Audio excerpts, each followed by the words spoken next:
የሰራተኛና ማህበራዊ ጉዳይ ሚኒስትር ዶክተር ኤርጎጌ ተስፋዬ የውጭ ሀገር የሥራ ስምሪትን በማስመልከት ከአራት የተለያዩ የመካከለኛው ምስራቅ ሀገራት ሳውዲ አረቢያ፣ ኳታር፣ ጆርዳንና ከተባበሩት አረብ ኤምሬት ጋር ውይይት መደረጉንና በሂደት ስራ እንደሚጀምር ገልጸዋል።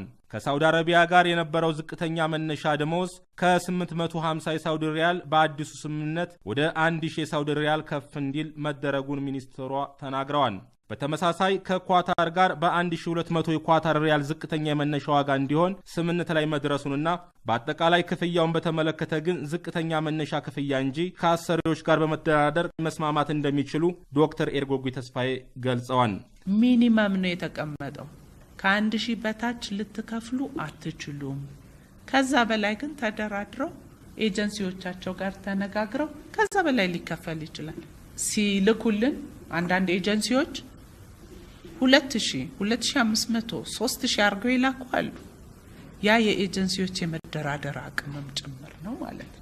በሰራተኝነት ወደ ውጭ ሀገር የሚሄዱ ዜጎች ቢያንስ 8ኛ ክፍልን ያጠናቀቁና የ3 ወር ስልጠና ወስደው የሙያ ብቃት ማረጋገጫ የያዙ እንዲሁም በመልካም ጤንነት ላይ የሚገኙ መሆን እንዳለባቸው ተነግሯል። የዜጎችን ደህንነት ለመጠበቅ ከተቀባይ ሀገራት ጋር የተቀናጀ በየ6 ወሩ የስራውን አፈጻጸም የሚገጥሙ ተግዳሮቶችን የሚገመግም ኮሚቴ መቋቋሙንና ከሳውዲ አረቢያ ጋር ደግሞ አሰሪዎች ለኢትዮጵያውያን ሰራተኞች በወቅቱ የወር ደመወዝ ባይከፈላቸው ማስጠንቀቂያ የሚሰጥ የእጅ ስልክ መተግበሪያ መዘጋጀቱን በተጨማሪም መዳረሻ ሀገራት ከኢትዮጵያ ቆንጽላ ጽሕፈት ቤት ጋር በመሆን የሰራተኛን አታሺ እንደሚኖር ተገልጿል። የሄልዝ ኢንሹራንስ ካርድ ይሰጣቸዋል።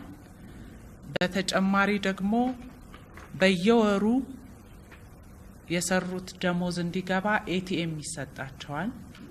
የኮሙኒኬሽንም እንዲኖር ደግሞ ተገቢው በተለይ በአንዳንድ ህጋዊ ኤጀንሲዎች ሞባይልና የሲም ካርድም እንደሚሰጥ አስረድተውናል።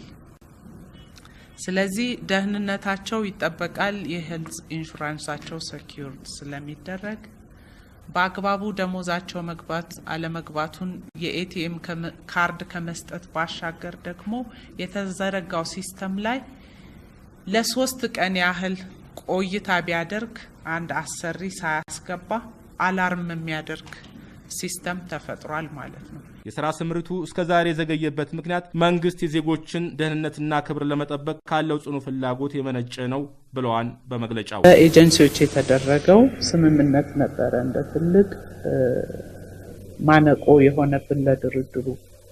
በመጨረሻም ሁለቱ መንግስታት ያላቸውን የረጅም ጊዜ የአብሮነትና የወዳጅነት ሁኔታ በማንሳት ሚኒመም ዌጁ 1000 እንዲሆን ተደራድረናል ማለት ነው። ይሄ ማለት በመጀመሪያ ኤክስፒሪየንስ በሌላቸው ለቤት ውስጥ ለሚሰሩ ዜጎች የተደረገ ወለል ነው እንጂ ከዛ በላይ ሊከፈል የሚችልበት አግባብ እንደ ገበያው ሁኔታ ይኖር። የተቀመጡ ክራይቴሪያዎች አሉ። አትሊስት የሚሄዱ ዜጎቻችን 8ኛ ክፍልን ያጠናቀቁ መሆን አለባቸው። ተገቢውንም ስልጠና መውሰድ አለባቸው። ከዛም የብቃት ማረጋገጫዎችን ማግኘት ይጠበቅባቸዋል ማለት ነው።